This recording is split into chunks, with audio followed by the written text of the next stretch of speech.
बेटा इंटीग्रेशन में miscellaneous exercise 7 का एक क्वेश्चन 40 नंबर क्वेश्चन हमारा बचा हुआ था, बाकी पूरी एक्सरसाइज हम लोग कंप्लीट कर चुके थे। तो चलिए देखते हैं क्वेश्चन नंबर 40 को कैसे सॉल्व करेंगे। ठीक है, क्वेश्चन नंबर 40 है योगफल की सीमा के रूप में integration of e to the power 2 minus 3x dx from 0 to 1 का मान ज्ञात करिए। देखिए नॉर्मली अगर आपको इसको ऐसे ही डायरेक्टली अगर इंटीग्रेट करना होता तब तो ये बहुत ही इजी क्वेश्चन है, लेकिन यहां पर आपको डायरेक्टली इसे इंटीग्रेट नहीं करना है, इसे आपको योगफल की सीमा के रूप में सॉल्व करके इसकी वैल्यू फाइंड आउट करनी है। इजी अब भी है, टफ नहीं है, इजी अभी भी है। इससे पहले भी हम आपको एक्सरसाइज 7.8 में पूरा इसका बेसिक बताया गया था, इससे रिलेटेड 6 क्वेश्चंस शायद उसमें थे, वो भी आपको करवाए गए थे। और आज एक सवाल ये हम लोग लगाने चल रहे हैं, तो देखिए कैसे सॉल्व करेंगे। इसमें मैं एक काम कर लेता हूं यहां पे कि हमारा जो क्वेश्चन है e to the power 2 minus 3x dx from 0 to 1, इसको हम ऐसे भी लिख सकते हैं e square into e to the power 3x dx from 0 to 1। देखें e to the power 2 minus 3x है, तो मैं इसको लिख सकता हूं e to the power 2 multiplied by e to the power minus 3x। दोनों मल्टीप्लिकेशन में है, आप सॉल्व करेंगे तो गुणा करने में पावर्स ऐड हो जाती हैं, तो गुणा करेंगे पावर्स फिर ऐड हो जाएंगे, 2 माइनस 3x फिर से बन जाएगा। तो हम इसको ऐसा स्प्लिट कर लेते हैं इस तरह से। अब क्योंकि योगफल की सीमा के रूप में मुझे सॉल्व करना है, इसकी वैल्यू फाइंड आउट करनी है, तो उसी के अनुसार मैं इसको सॉल्व करना स्टार्ट करता हूं। आपको याद होगा इसमें लोअर लिमिट को a, अपर लिमिट को b कहा जाता था, तो मैं इन चीजों के बारे में लिख लेता हूं। यहां a की वैल्यू 0 है, b की वैल्यू 1 है।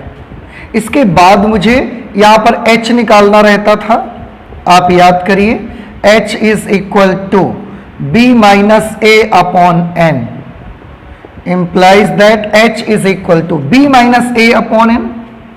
b माइनस a यानी कि 1 माइनस 0 करेंगे तो ये 1 अपॉन n, ये h की वैल्यू आ जाएगी। इसके बाद अब हम लोगों को f ऑफ x भी मैं यहां पर ले लेता हूं। हम अपने फलन को f ऑफ x मान लेते हैं, माना f of x is equal to, this is our function. आप इसमें यह भी कर सकते हैं कि इसको बाहर कर लें, इसको आप फंक्शन माने, फिर पूरा कैलकुलेट करें, लास्ट में यहां पर वैल्यू अप्लाई कर सकते हैं, लेकिन मैं एक साथ पूरा ले लेता हूं e square into e to the power minus 3x। फॉर्मूले पे मुझे जिन टर्म्स की जरूरत है वो मैं यहीं पर पहले ही फाइंड आउट कर लेता हूं। तो सबसे पहले मुझे जरूरत पड़ेगी f ऑफ a की। f of a means f of 0 because the value of a is 0। अब f ऑफ 0 कैसे निकालेंगे? You see here f of x is equal to e square multiplied by e to the power minus 3x। So what will be the value of f of 0? Means we have to put in place of x 0, x की जगह पर हमें 0 रखना है। लिख दीजिए, तो क्या होगा e square into e to the power, अब यहां 0 आप लिखेंगे, 0 को माइनस 3 से मल्टीप्लाई करेंगे तो 0 आएगा। It means e to the power 0 is equal to 1। 1 को e स्क्वेयर से मल्टीप्लाई कर देंगे तो e स्क्वेयर आ जाएगा। ये f ऑफ a की वैल्यू आ गई। उसके बाद हम लोग f of a plus h find करेंगे। f of a plus h, a is 0, h is 1 upon n, so 0 plus 1 upon n means 1 upon n। और आपको f ऑफ 1 अपॉन n की वैल्यू चाहिए। f ऑफ x की value ये है, f of 1 upon n चाहिए, तो x के स्थान पर 1 अपॉन n लिखना है आपको।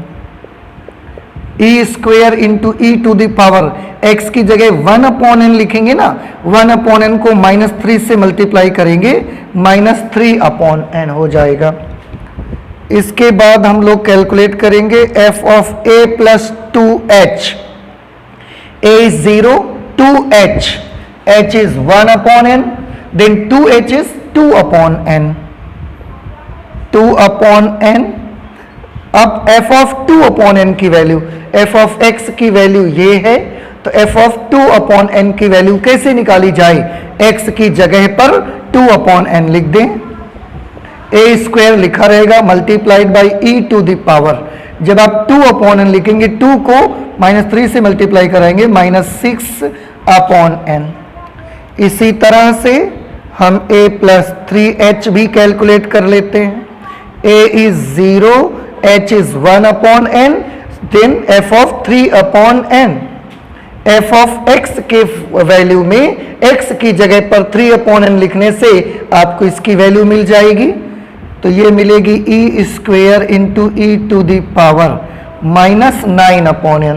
3/n करेंगे, 3 3 -9/n। ऐसे आप वैल्यूज निकालते चले जाएंगे। लास्ट में एक वैल्यू आपको जरूरत पड़ेगी, f of a plus n-1 into h। ये वैल्यू आपको जरूरत पड़ेगी, आपके फॉर्मूले पे ये टर्म भी होता है, तो उसके लिए क्या करेंगे, a की जगह पर हम क्या लिख देंगे, a की जगह पर तो हम 0 कर देंगे, n-1 इंटू h की जगह पे 1/n। तो मुझे इसकी वैल्यू के लिए n-1/n करना पड़ेगा, n-1 की जगह n-1, h की जगह 1/n करेंगे तो n-1/n आ जाएगा। अब ये वैल्यू फाइंड करने के लिए इसी में x की जगह पर n-1/n लिख दीजिए, तो इस तरीके से e square into e to the power -3 और x की जगह पर n-1/n। ऐसे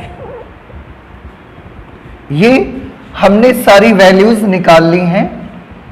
अब हमको आगे का कैलकुलेशन करना है। क्वेश्चन आप नोट कर ही चुके होंगे, मैं इसको इरेज कर देता हूं, ठीक है, यहां से मुझे जरूरत है तो मैं इसको ऐसे कर दूंगा। अब फॉर्मूला इसका क्या होता है याद करिए, integration of f of x dx from a to b is equal to b minus a multiplied by limit n tends to infinity 1/n under bracket f of a plus f of a plus h plus f of a plus 2h plus f of a plus 3h। ऐसा करते करते last term हमारा आता है f of a plus n-1 into h। तो ये formula होता है जब भी कभी हम डेफिनिट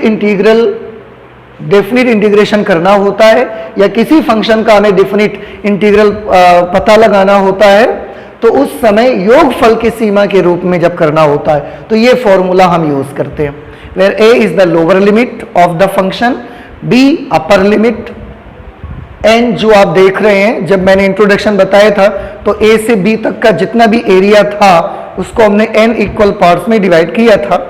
ये सारे सिंबल्स की मीनिंग है। रख दें integration of f of x is e square into e to the power -3x। आप अगर सॉल्व करके भी लिख देंगे तो e to the power 2 -3x dx from 0 to 1 is equal to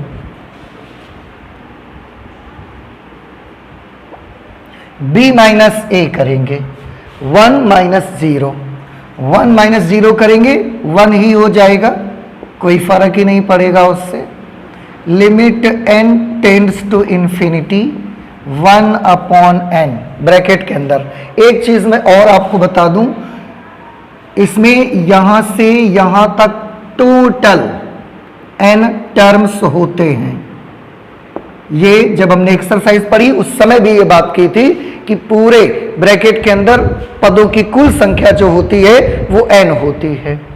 अब f ऑफ a की वैल्यू देखिए, ये लिखनी है मुझे। f of a plus h की value e square into e to the power minus 3 upon n plus a plus 2h की value e square into e to the power minus 6 upon n। आगे a plus 3h आता है, f of a plus 3h उसकी value है e square into e to the power minus 9 upon n plus dot dot f of a plus n minus 1 h की value यहां पर लिखी हुई है e square e to the power minus 3 n minus 1 upon n। अब इसमें आपको एक काम करना है, सभी पदों में ई स्क्वेयर आपको दिख रहा होगा, सब में देखिए ई स्क्वेयर है, हम ई स्क्वेयर कॉमन ही कर लेते हैं सीधे। ई स्क्वायर कांस्टेंट है, कॉमन करके यहां 1 के साथ मल्टीप्लाई करेंगे ई स्क्वेयर आ जाएगा। Limit n tends to infinity 1 upon n। ठीक है, अंदर क्या बचेगा, ई स्क्वायर कॉमन हो गया 1 प्लस ई स्क्वायर कॉमन हो गया तो e to the power minus 3 upon n plus e to the power minus 6 upon n plus e to the power minus 9 upon n plus dot dot e to the power minus 3n minus 1 upon n। Okay, अब यहां से total यहां तक कितने terms हैं, n terms हैं, हम already discuss कर चुके हैं। अगर ये n टर्म्स हैं और इनको आप गौर से देखेंगे तो ये आपको एक गुणोत्तर श्रेणी भी मिलेगी। यहां पे ज्योमेट्रिक प्रोग्रेशन, आप इससे इसको डिवाइड करिए e to the power minus 3 upon n, फिर इससे इसको डिवाइड करिए e to the power minus 3 upon n, फिर इससे इसको डिवाइड करिए e to the power minus 3 upon n। और ये प्रॉपर्टी तो ज्योमेट्रिक प्रोग्रेशन में होती है, तो ये ज्योमेट्रिक प्रोग्रेशन में है सारे टर्म्स। पदों की संख्या कुल n है, गुणोत्तर श्रेणी में है, सबके बीच में प्लस का साइन है, तो मुझे गुणोत्तर श्रेणी के n पदों के योगफल का फॉर्मूला लगाना पड़ेगा। ठीक है, क्या फॉर्मूला होता है, e square into limit n tends to infinity 1 upon n। गुणोत्तर श्रेणी के n पदों तक के योग के सूत्र में हम लोग यूज करते हैं a r to the power n minus 1 upon r minus 1, where a is first term, r is the common ratio and it is found by dividing second term by first term, third term by second term, fourth term by third term, like this। तो ये मुझे formula लगाना पड़ेगा। सबसे पहले a लिखना है मुझे, a first term. What is the first term of this GP, 1। The first term is 1 into r to the power n minus 1। इसका r कितना है, इससे इसको डिवाइड करके देख लो, e to the power minus 3 upon n, e to the power minus 3 upon n, ये r है, उसकी पावर में n क्योंकि n टर्म्स हैं, minus 1 upon r minus 1 e to the power minus 3 upon n minus 1। ठीक है, a की जगह 1, r की जगह e to the power minus 3 upon n, r to the power n minus 1 upon r minus 1। और इसे calculate कर लेते हैं हम लोग, e square limit n tends to infinity 1 upon n। और अब इसमें देखें, इसमें आप इस n से इस n को कैंसिल कर सकते हैं, तो यहां 1 से मल्टीप्लाई करेंगे वही आ जाएगा e to the power minus 3 minus 1 upon e to the power minus 3 minus 1, ये बच गया। अपॉन में e to the power x का एक्सपेंशन यूज करेंगे। याद करें सभी students, e to the power x का एक्सपेंशन क्या होता था, 1 plus x upon factorial 1 plus x square upon factorial 2 plus x cube upon factorial 3 dot dot up to infinity. वही लगाएंगे यहां पर, e to the power x की जगह पर -3/n।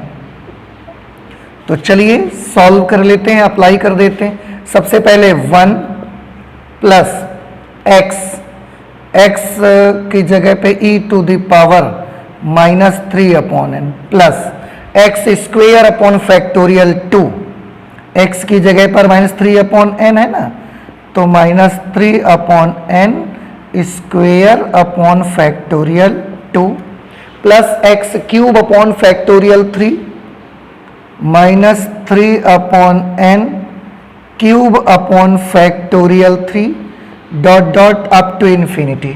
तो ये तो हमने e to the power x का फॉर्मूला अप्लाई किया। अभी हमें -1 लिखना बाकी है, तो -1 ये लिखना हमको बाकी था, हमने लिख दिया उसको भी। ठीक है, आप देख सकते हैं इस तरह से। अब इसके आगे e square into limit n tends to infinity 1/n bracket, यहां पर हमने लिखा e टू द पावर -3 -1/। बेटा ध्यान से देखें, यहां पर ये +1 दिखाई दे रहा है और इसी डिनोमिनेटर में एक -1 भी दिख रहा है हमको। हम इस +1 से इस -1 को कैंसिल कर देते हैं। ठीक है, बाकी जो भी बचा उसमें से आप ध्यान से देखें कि आप आई एम सॉरी, यहां जब हमने e to the power x का फॉर्मूला अप्लाई किया तो फॉर्मूला होता है 1 plus x means -3/n, 1 plus x means -3/n only, e to the power -3/n नहीं। x मीन्स -3/n, बाकी सब जगहों पर मैंने x की जगह पर -3/n लिखा हुआ है, तो आप इसको सही कर लीजिएगा। ओके, अब आप ध्यान से देखें, हर टर्म में -3/n आपको देखने को मिल रहा है। आगे के टर्म्स हमने नहीं लिखे हैं, अगर मैं लिखता तो उसमें भी मुझे -3/n देखने को मिलता। तो मैं डिनोमिनेटर के सभी टर्म्स से -3/n कॉमन ले लेता हूं।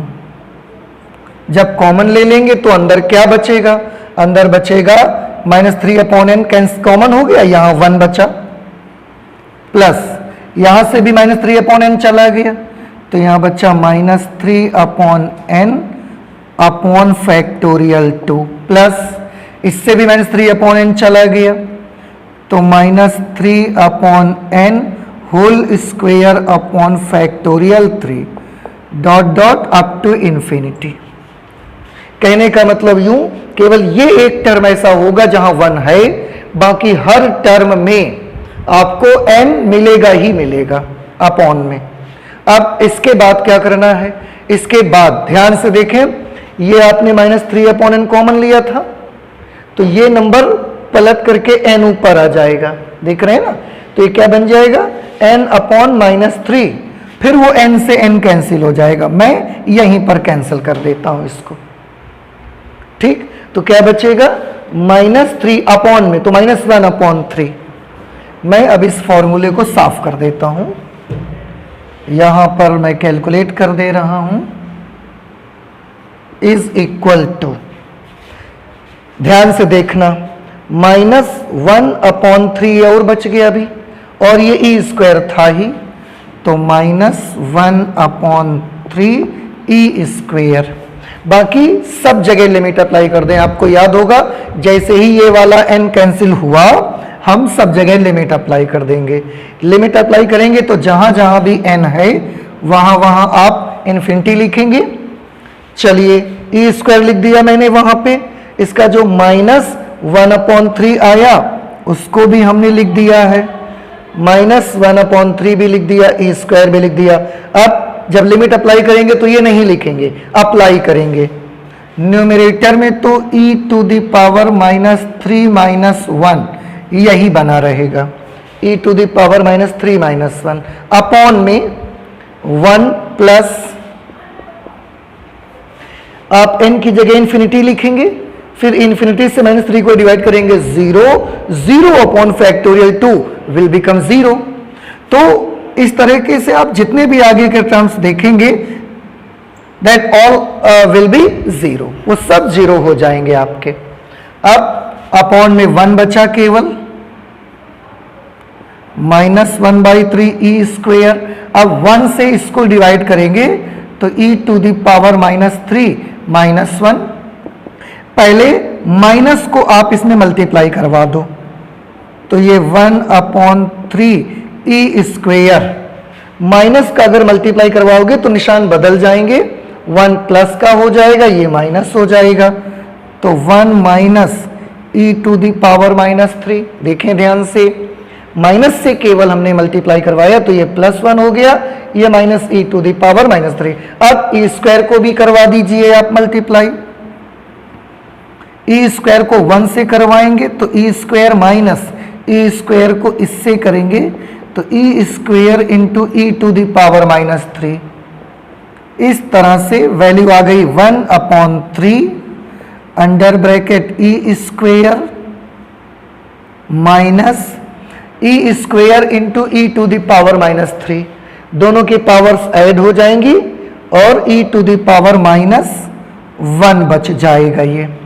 अब ये जो 1/3 e square minus e to the power -1 है, यही हमारा जवाब होगा। आप चाहें तो इसको ऐसा लिख सकते हैं, देखिए मैं यहां लिख देता हूं, आप ध्यान रखिएगा इसे। This is our answer. क्या है हमारा answer? 1/3 under bracket e square minus 1/e। This is our answer. Question number 40 miscellaneous exercise 7 का क्वेश्चन नंबर 40 है, उसका ये आपका जवाब होगा। इस एक्सरसाइज के बाकी क्वेश्चंस हम लोग पिछली क्लास में ही कर चुके थे। ये थोड़ा सा टाइम ज़्यादा कंज्यूम करता, इसलिए हमने लास्ट क्लास में नहीं किया हुआ था, तो आज हमने देख लिया इसको। इस तरह से आप कैलकुलेट करेंगे। ऐसे पहले भी कई सवाल हम लोग कर चुके हैं, क्वेश्चंस हम लोग कर चुके हैं, तो आप वहाँ से देखें, इसको बार बार प्रैक्टिस करें आप, और आई होप कि कुछ कठिन नहीं रहा होगा, आपको समझ में आ गया होगा। तो आज हम लोग अपनी क्लास में इतना ही रख लेते हैं, आगे और भी बहुत सारी चीज़ें पढ़ेंगे, बट नेक्स्ट क्लास में करेंगे। तो चलते हैं, मिलते हैं नेक्स्ट क्लास पे। Thank you.